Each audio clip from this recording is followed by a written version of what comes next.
병실 천장의 형광등이 희미하게 깜빡입니다. 링거줄에 매달린 채 누워있는 나는 아직도 믿을 수가 없습니다. 내 눈으로 똑똑히 봤어요. 내 평생 모은 돈 20억이 그 아이 통장에서 단 하루 만에 사라지는 걸. 제 목소리는 떨리고 있었습니다. 50년을 일해서 모은 돈이었습니다. 시장에서 새벽 4시에 일어나 생선을 팔고 남편이 돌아가신 후엔 혼자서 새 아이를 키우며 한 푼, 두 푼 모았던 그 돈이요. 막내 아들은 늘 착했습니다. 형들이 집을 나간 뒤에도 저와 함께 살면서 엄마, 나는 엄마 곁을 안 떠날 거야 라고 말하던 아이였죠. 그런 아들이 어느 날 제 손을 꼭 잡으며 말했습니다. 엄마, 나 이번에 인생 걸고 크게 한번 해보려고. 친구가 부동산 개발 사업을 하는데 확실한 거래래. 집은 걱정 마. 1년만 기다려. 엄마 노후는 내가 2배로 책임질게. 아들의 눈빛은 진지했습니다. 그 눈을 보며 저는 생각했죠. 이 아이가 나를 속일 리 없어. 평생 나만 믿고 살았는데. 그렇게 도장을 찍었습니다. 20억 전부를 아들 통장으로 보냈습니다. 처음 일주일은 괜찮았습니다. 아들은 매일 전화해서 엄마 잘 자라고 인사했으니까요. 그런데 2주째부터 전화가 줄어들기 시작했습니다. 하루에 한 번, 이틀에 한 번, 일주일에 한 번. 혹시 무슨 일 있니?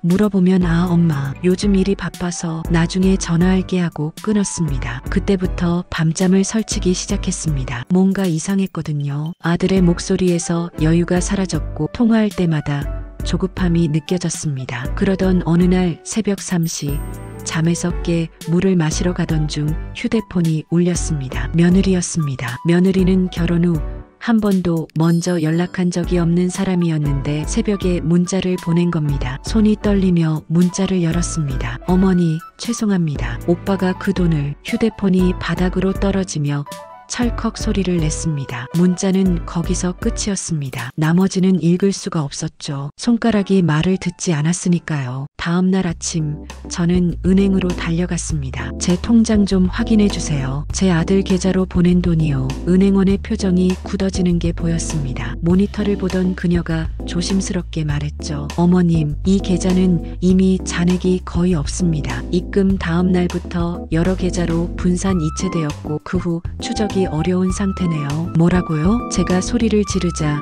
주변 사람들이 쳐다봤습니다. 하지만 신경 쓸 겨를이 없었습니다. 20억이 사라졌다는데 어떻게 조용히 있을 수 있겠습니까? 아들한테 연락해보세요. 어머님이 직접 이체하신 거라 법적으로는. 더 이상 듣지 못했습니다. 귓속에서 윙윙거리는 소리만 들렸고 시야가 흐려졌습니다. 그대로 쓰러졌습니다. 눈을 떴을 때는 병원이었습니다. 의사는 과도한 스트레스로 인한 쇼크라고 했지만 저는 알고 있었습니다. 제 인생이 무너진 거라는 걸요. 병실에 누워 천장만 바라보는 날들이 이어졌습니다. 아들은 한 번도 오지 않았습니다. 전화도 받지 않았습니다. 큰아들과 둘째 딸이 병문안을 왔지만 제게 할 수 있는 말은 엄마, 이제 어떻게 살아?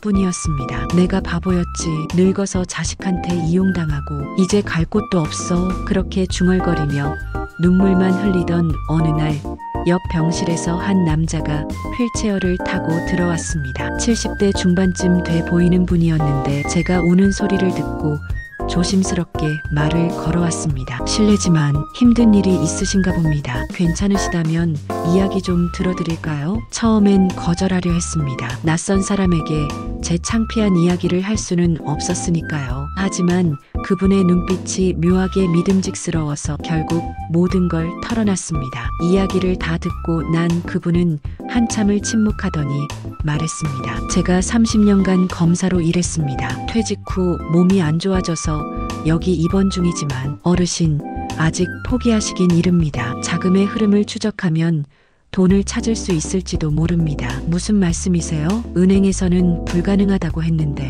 은행은 그렇게 말할 겁니다. 하지만 법적으로 접근하면 다릅니다. 일단 아드님이 그 돈을 어디에 썼는지 추적해야 합니다. 혹시 계약서 같은 건 없으십니까? 계약서, 그 단어에 무언가 떠올랐습니다. 아들이 도장을 찍으라고 했을 때 뭔가 종이를 내밀었던 것 같았습니다. 급하게 읽지도 않고 서명했지만 그 종이를 제 서랍에 넣어뒀던 기억이 났습니다. 있어요. 집에 가면 있을 거예요. 처음으로 희망이 보였습니다. 그분은 제게 명함을 건네며 말했습니다. 퇴원하시면 그 서류를 가지고 연락하세요. 제가 아는 변호사를 소개해드리겠습니다. 그리고 어르신, 한 가지 명심하세요. 지금부터는 아드님과의 모든 대화를 녹음하셔야 합니다. 증거가 필요합니다. 그날 밤 저는 오랜만에 잠을 잘 수 있었습니다. 절망 속에서도 작은 빛이 보이기 시작했으니까요. 퇴원 후 저는 집으로 달려가 서랍을 뒤졌습니다. 있었습니다. 투자동업 계약서라는 제목의 서류였습니다. 자세히 읽어보니 이건 단순한 증여가 아니었습니다. 아들은 분명히 사업 수익금의 50%를 돌려준다고 명시했고 제 도장도 찍혀 있었습니다. 이걸로 뭔가 할 수 있을지도 몰라 그분께 연락했고 그분이 소개해준 변호사를 만났습니다. 변호사는 서류를 보더니 고개를 끄덕였습니다. 가능성이 있습니다. 이건 증여가 아닌 투자 계약입니다. 아드님이 계약을 위반했다면 법적으로 돈을 돌려받을 수 있습니다. 하지만 증거가 더 필요합니다. 아드님이 그 돈을 어디에 썼는지 확실히 밝혀내야 합니다. 그날부터 저는 탐정이 되었습니다. 아들에게 전화를 걸기 시작했습니다. 처음엔 받지 않다가 10번째쯤 되자 받았습니다. 엄마, 왜 이래? 나 바쁘다고.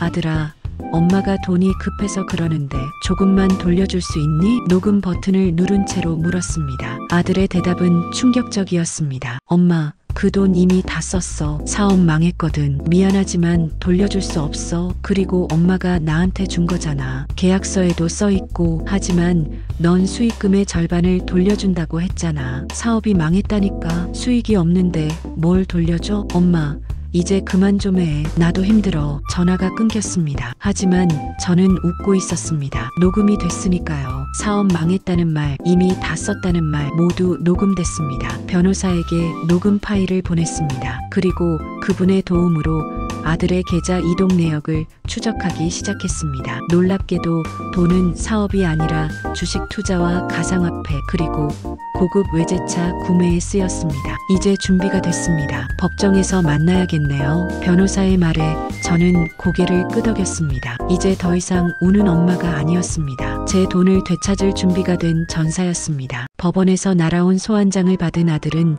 처음으로 제게 직접 찾아왔습니다. 엄마, 미쳤어? 진짜 날 고소한 거야? 아들의 얼굴은 분노로 일그러져 있었습니다. 예전 같았으면 그 표정만 봐도 가슴이 무너져 내렸을 겁니다. 하지만 지금은 달랐습니다. 그래, 고소했다. 내가 내 돈 20억을 돌려주지 않으면 법정에서 끝까지 갈 거야. 엄마가 나한테 준 거잖아. 계약서에도 투자라고 써있고 투자는 원래 손해볼 수도 있는 거라고. 아들은 목소리를 높였지만 저는 침착하게 대답했습니다. 그래, 투자지. 하지만 넌 수익의 50%를 돌려준다고 약속했어. 계약서에 명시되어 있잖니. 그런데 넌 사업을 한 게 아니라 주식하고 코인에 날렸고 3억짜리 벤츠를 샀더구나. 이건 계약 위반이야. 아들의 얼굴이 하얗게 질렸습니다. 제가 이렇게까지 알고 있을 줄은 몰랐던 거죠. 엄마가 어떻게 내가 날 바보로 아는 것처럼 나도 내가 이럴 줄은 몰랐다. 하지만 이제 알았어. 그러니까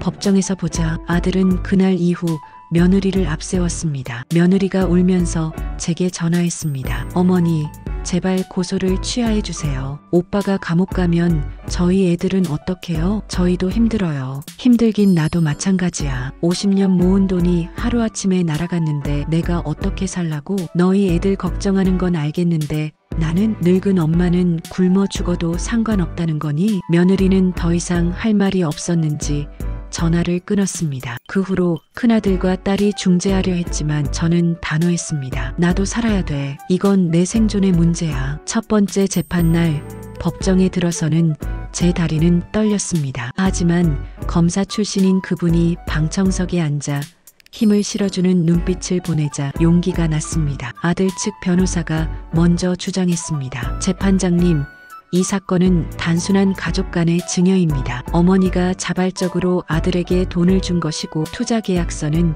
형식적인 것에 불과합니다. 더욱이 원고인 어머니는 고령이시고 최근 스트레스로 병원에 입원하셨습니다. 정신적으로 불안정한 상태에서 그 순간 제 변호사가 벌떡 일어났습니다. 이에 있습니다. 원고는 매우 정상적인 판단 능력을 가지고 계십니다. 오히려 피고 측이 원고의 고령을 이용해 정신적 무능력을 주장하는 것은 부당합니다. 재판장이 고개를 끄덕이며 말했습니다. 피고 측 증거 없는 추정은 삼가십시오. 계속하십시오. 제 변호사는 차례차례 증거를 제시했습니다. 투자계약서, 아들과의 통화 녹음, 그리고 결정적으로 은행 거래 내역입니다. 재판장님, 이 거래 내역을 보시면 피고가 원고로부터 받은 20억 원이 하루 만에 17개의 다른 계좌로 분산 이체되었고 그중 상당액이 주식 계좌와 가상화폐 거래소로 입금되었습니다. 그리고 3억 원은 수입차 구매에 사용되었습니다. 이것은 투자계약서에 명시된 부동산 개발 사업과는 전혀 무관한 용도입니다. 법정이 술렁였습니다. 아들은 고개를 숙인 채 아무 말도 하지 못했습니다. 하지만 아들 측 변호사는 포기하지 않았습니다. 두 번째 재판에서 그들은 새로운 전략을 꺼내 들었습니다. 재판장님, 저희는 원고의 정신감정을 요청합니다. 원고는 최근 병원에 입원했고 의료 기록에 따르면 스트레스성 선망 증상이 있었다고 합니다. 고령의 원고가 치매 초기 증상이 있었을 가능성을 배제할 수 없습니다. 그 순간 저는 온몸에 소름이 돋았습니다. 치매라고요? 저를 치매 환자로 만들려는 겁니까? 재판장님, 저는 멀쩡합니다. 치매가 아니에요. 제가 소리치자 재판장이 진정시켰습니다. 원고, 진정하십시오. 정신감정은 양측의 권리이니 거부하실 수 없습니다. 다만 감정 결과가 나올 때까지 재판은 연기됩니다. 법정을 나서는 길, 저는 무너질 것 같았습니다. 하지만 검사 출신 그분이 제 어깨를 토닥이며 말했습니다. 어르신, 걱정 마십시오. 그쪽이 급해서 저러는 겁니다. 정신감정에서 정상으로 나오면 오히려 그들에게 불리해집니다. 그리고 제가 한 가지 더 찾아냈습니다. 그분은 봉투 하나를 꺼내 보여줬습니다. 안에는 며느리가 보낸 문자 메시지의 전체 내용이 담긴 휴대폰 복구 기록이 들어있었습니다. 어머니, 죄송합니다. 오빠가 그 돈을 전부 주식에 날렸어요. 저는 반대했지만 막을 수가 없었어요. 오빠가 어머니께 거짓말한 거 알고 있습니다. 제가 증언할 수 있어요. 이게 며느리분이 양심의 가책을 느끼고 있었던 겁니다. 제가 연락해서 설득했습니다. 다음 재판에서 증인으로 세우면 됩니다. 정신감정 결과는 정상이었습니다. 의사는 고령이지만 인지 능력과 판단 능력 모두 정상 범위라고 진단했습니다. 세 번째 재판, 며느리가 증인석에 섰습니다. 증인, 피고가 원고로부터 받은 돈을 무엇에 사용했습니까? 며느리는 떨리는 목소리로 대답했습니다. 남편은 처음부터 사업을 할 생각이 없었습니다. 주식으로 큰 돈을 벌 수 있다며 전액을 주식과 코인에 투자했고 차도 바꿨습니다. 저는 어머님께 말씀드려야 한다고 했지만 남편이 막았습니다. 아들이 벌떡 일어났습니다. 당신이 지금 뭐 하는 거야? 우리 가족을 파괴하려고. 이미 오빠가 다 파괴했잖아요. 어머니가 평생 모은 돈을 그렇게 날려놓고. 며느리도 울면서 소리쳤습니다. 재판장이 망치를 두드리며 정숙을 요구했습니다. 마지막으로 제가 증인석에 섰습니다. 아들 측 변호사가 날카롭게 물었습니다. 원고, 솔직히 말씀하십시오. 아드님에게 돈을 주실 때 돌려받을 생각이 있으셨습니까? 아니면 그냥 주시려던 거 아닙니까? 저는 아들을 똑바로 바라보며 대답했습니다. 처음엔 그랬어요. 그냥 주고 싶었어요. 내 아들이니까. 하지만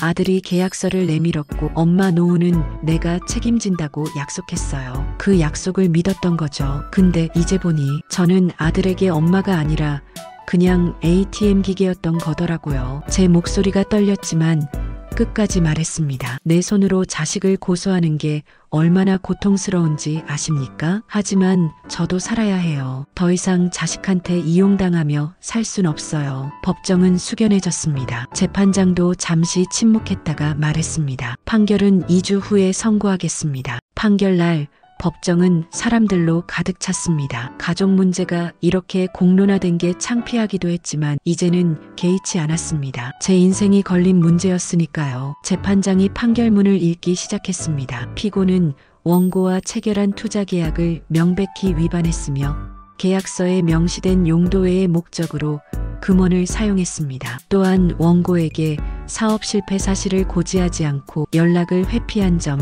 원고의 정신적 무능력을 주장하며 책임을 회피하려 한 점 등을 종합적으로 고려할 때 심장이 쿵쾅거렸습니다. 피고는 원고에게 17억 원을 반환하라. 나머지 3억 원에 대해서는 피고가 구매한 차량 및 자녀 주식 자산의 매각 대금으로 충당하되 부족분은 5년간 분할 변제하도록 한다. 망치 소리가 울렸습니다. 판결. 저는 그 자리에 주저앉을 뻔했습니다. 검사 출신 그분이 제 팔을 잡아 일으켜 세웠습니다. 이기셨습니다. 축하드립니다. 눈물이 났습니다. 기쁨의 눈물이었습니다. 법정 밖으로 나오자 아들이 멀찍이 서 있었습니다. 제 눈과 마주치자 아들은 고개를 돌렸습니다. 며느리가 조심스럽게 다가왔습니다. 어머니, 죄송해요. 제가 진작 말씀드렸어야 했는데. 아니야. 내가 용기 내줘서 고마워. 넌 잘못한 게 없어. 며느리는 눈물을 흘렸습니다. 저는 며느리의 어깨를 토닥이고 돌아섰습니다. 아들에게는 더 이상 할 말이 없었습니다. 한 달 후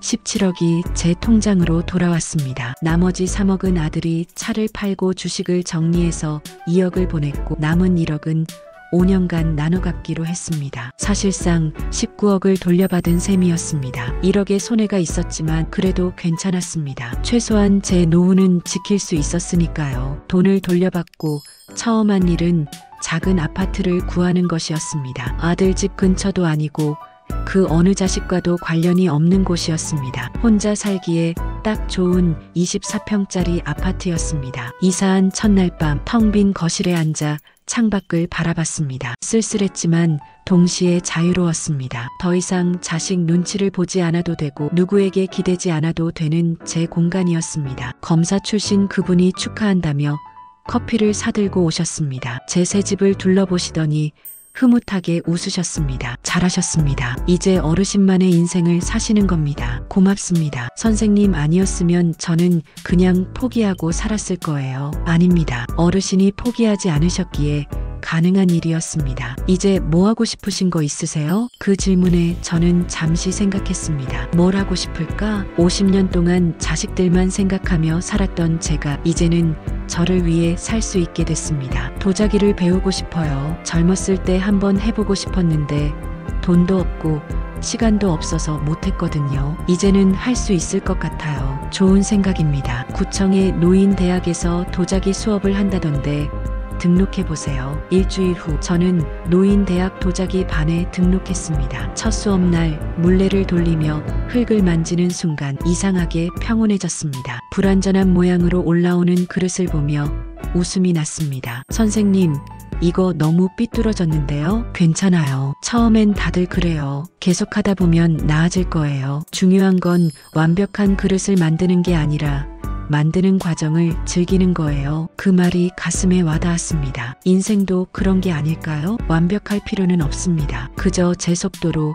제 방식대로 살아가면 되는 거죠. 3달 후 큰아들이 연락을 했습니다. 엄마, 명절에 우리 집으로 오시면 안 돼요? 애들도 할머니 보고 싶대요. 나는 내 집에서 편하게 지낼 거야. 보고 싶으면 너희가 와라. 엄마, 나는 이제 너희 집 식구가 아니야. 나는 나야. 그걸 인정하고 만나자. 전화를 끊고 나서 마음이 편했습니다. 냉정하게 들릴 수도 있지만 이게 맞는 것 같았습니다. 자식은 자식이고 저는 저였습니다. 막내 아들에게는 연락이 없었습니다. 며느리가 가끔 안부 문자를 보냈지만 아들은 끝까지 연락하지 않았습니다. 처음엔 가슴이 아팠습니다. 그래도 제 아들인데. 하지만 시간이 지나면서 담담해졌습니다. 아들도 자기 인생을 살아야 하고 저도 제 인생을 살아야 했습니다. 어느 날 도자기 수업이 끝나고 동기들과 차를 마시는 자리에서 한 할머니가 물었습니다. 자식들은 뭐 한대요? 글쎄요. 자기들 인생 사는 거 아니겠어요? 나는 나대로 살고 있고요. 자식 걱정 안 돼요? 걱정은 하죠. 하지만